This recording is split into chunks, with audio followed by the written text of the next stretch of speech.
Nous avons inauguré il y a 1 an maintenant le centre d'expertise en endométriose de la Caraïbe. Ce centre a pour ambition d'offrir une expertise chirurgicale aux patientes souffrant d'endométriose. Dans ce projet, nous sommes accompagnés par l'équipe des professeurs Collinet et du professeur Rubaud du CHRU de Lille. Ils nous aident de deux manières. Nous présentons premièrement tous les dossiers lors d'une RCP en visioconférence. RCP pendant laquelle ils nous donnent les indications liées à ces pathologies. Et lorsqu'il y a en effet des indications chirurgicales, tous les 6 mois, ces chirurgiens se déplacent sur le site de la NFME, permettant de prendre en charge ces patientes et de transférer leur expertise dans cette chirurgie. Cette expertise, elle fait suivi un recrutement important parce qu'il y a une équipe chirurgicale qui s'est organisée, je dirais, en lien avec nos collègues chirurgiens digestifs sur la prise en charge des endométrioses complexes, en particulier digestives. Mais également, il y a une proximité des médecins de la reproduction qui font partie intégrante de l'équipe. Et pour toutes ces raisons, en fait, il y a tout un quorum de praticiens pour que cette prise en charge soit la plus complète possible et la plus optimale. Le centre que nous avons ouvert il y a 1 an n'a pas pour objet de suivre toutes les patientes souffrant d'endométriose. Nous, ce qu'on apporte, c'est une expertise chirurgicale. Les rendez-vous se font via une consultation dédiée, consultation à laquelle les patientes accèdent après avoir rempli un dossier complet, les concernant et concernant aussi leurs conjoints. Nous demandons aux médecins traitants de prescrire un ensemble d'examens permettant d'avoir un bilan morphologique et biologique complet. Ça peut être une IRM, une échographie, ça peut être un bilan d'infertilité pour la patiente et pour son conjoint.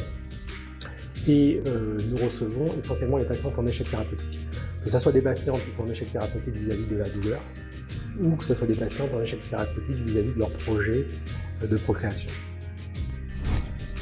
Toutes les endométrioses ne doivent pas être prises en charge dans un service de chirurgie ou un centre expert, sinon ces patientes seraient dans une situation de blocage pour des délais d'attente de rendez-vous, etc.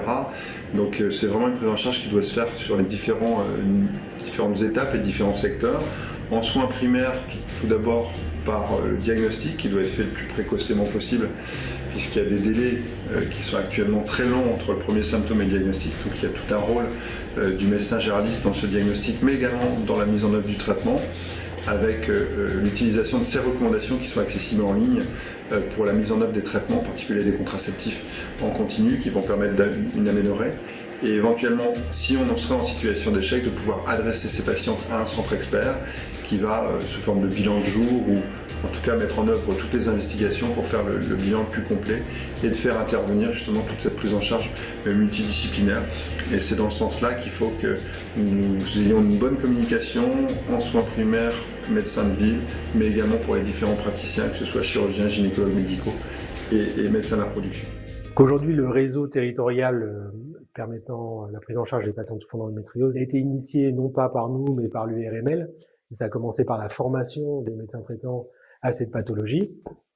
Nous y amenons une touche supplémentaire avec la possibilité d'actes chirurgicaux thérapeutiques. Maintenant, l'idée, c'est de formaliser ce circuit. Les médecins traitants ont la possibilité, en cas de difficulté, de nous adresser via un dossier à remplir, de nous adresser toutes les patientes. Et nous engageons à continuer cette formation continue, permettant à la plupart des praticiens de ville de conserver et de traiter correctement la plupart de leurs malades. Que toutes les patientes qui peuvent être traitées médicalement doivent rester auprès de leur médecin traitant ou auprès de leur gynécologue ou même de leur sage-femme.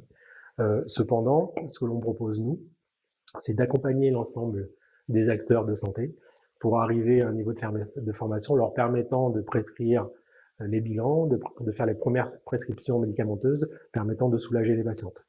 L'idée de notre expertise n'est pas seulement de participer au projet thérapeutique, mais aussi de créer un réseau territorial de soins partant du médecin traitant, du gynécologue, jusqu'au chirurgien.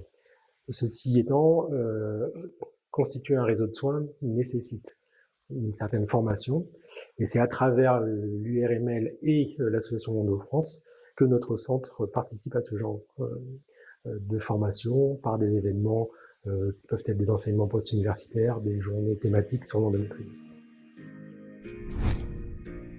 Depuis 1 an, nous avons donc reçu à peu près en consultation 300 patientes pour des consultations dédiées à l'endométriose.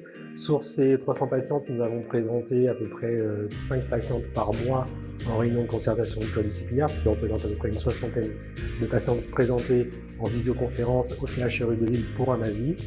Et sur ces 60 patientes, nous avons eu 5 indications chirurgicales. Donc ces patientes ont déjà bénéficié d'une première prise en charge au mois de décembre 2020. Et une nouvelle session est prévue au mois de mai de cette année 2021. Si vous souhaitez avoir un avis du centre d'expertise en endométriose caraïbéen de l'ANFME, vous pouvez obtenir le dossier à pré-remplir par votre médecin traitant ou par votre gynécologue de ville. Le plus simple, c'est d'adresser un message par WhatsApp à notre secrétariat au +596 696 61 96 96.